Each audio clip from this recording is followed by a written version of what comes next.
It's a Friday morning.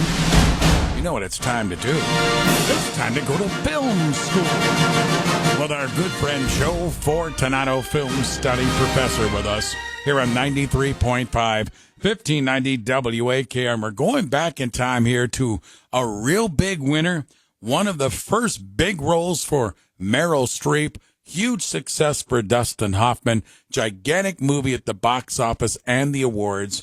And that's Kramer versus Kramer. And let's bring him in, my good friend Joe Fortunato. Good morning, Joe. Good morning, everybody, and Happy New Year. And we are kicking off the new year with a big one. I mean, as you mentioned, this is a much lauded, very popular movie. This is a Best Picture winner for 1979. It was the highest grossing movie of 1979. It very nearly won the Big Five Oscars. It was one shy. It won Oscars for Best Picture, Best Actor for Dustin Hoffman, Supporting Actress for Meryl Streep. Yes, she was listed as Supporting Actress, Director and Writing, and it was nominated for a bunch more. If she had been in the category of Best Actress and won, it would have won the Big Five, which is a pretty rare feat. It was directed by Robert Benton. It was written by Robert Benton based on a novel by Avery Corman, and of course, as you mentioned, stars Dustin Hoffman, Meryl Streep, Jane Alexander, who was also nominated for a supporting actress, and Justin Henry, played the young boy, and he was nominated for an Oscar as well. And we'll talk about that. Now, let's say it right now. He was nominated for Best Actor in a Supporting Role, and at the age of 8, he was the youngest person to be nominated for this award, and in any category, which was a record that still stands today, I believe. And he actually retired from acting and went on to become a district manager in media sales. So had a normal life after that. But as I mentioned, this was a very popular movie. It was a very nominal budget of only $8 million at the time, and it grossed over $106 million. So pretty impressive return on its investment. A lot of behind the scenes moments in this film. I'll talk a little bit more about Dustin Hoffman and Meryl Streep kind of not getting along real well. But here's just an example. You might recall, if you remember the movie, there was a moment where they're having dinner and Dustin Hoffman throws a wine glass against a wall.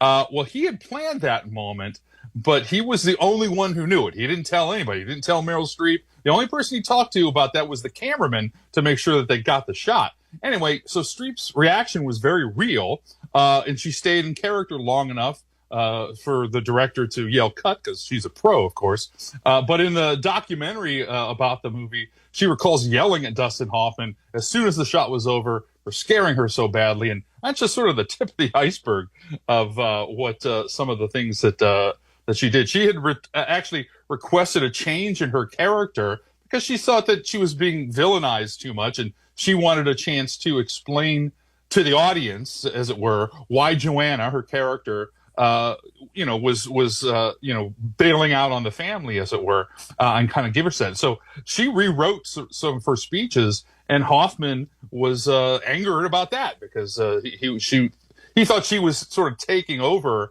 the role.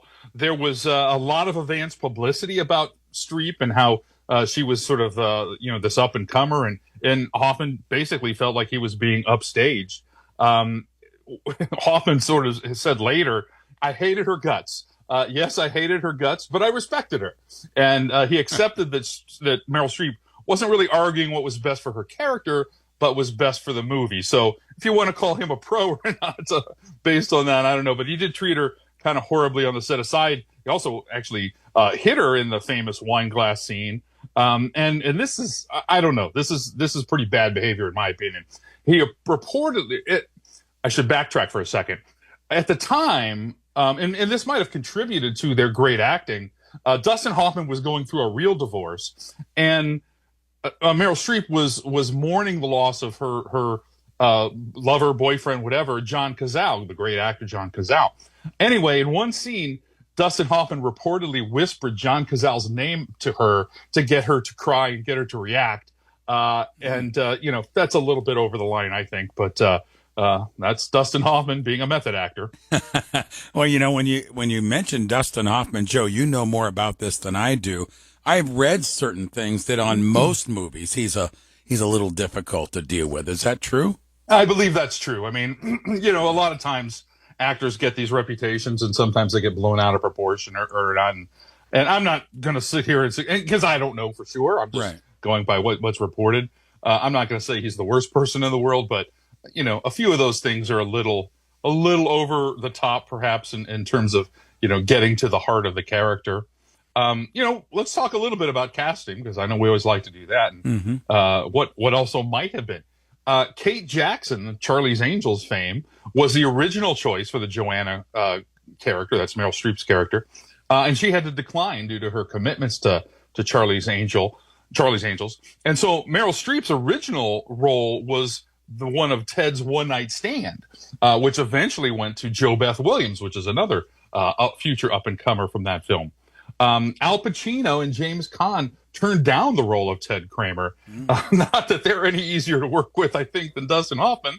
But also Jon Voight turned down the role. Roy Scheider of Jaws fame was considered for the role.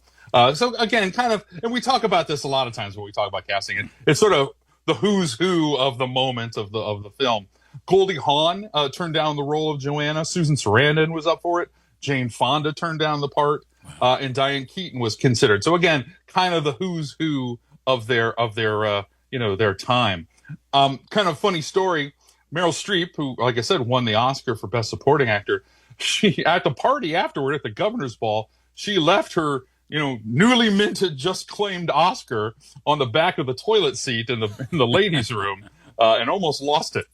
Joe Fortunato with us, Film School, Kramer versus Kramer. And this was wouldn't you agree, Joe, one of the first prominent movies to look at dad as a, quote, single dad and feeling empathy towards him as trying to do the best he could in the relationship as a single dad. Yeah, it was. And this is sometimes, I don't know if I'd go so far as to call it a cycle. We talk about cycles in Hollywood where there's a whole, set of movies released within a few years about a certain topic. But there was kind of, broken families, divorce. That was sort of the zeitgeist of the 70s. And that's unfortunately commonplace for us now. But the following year, Ordinary People would win Best Picture.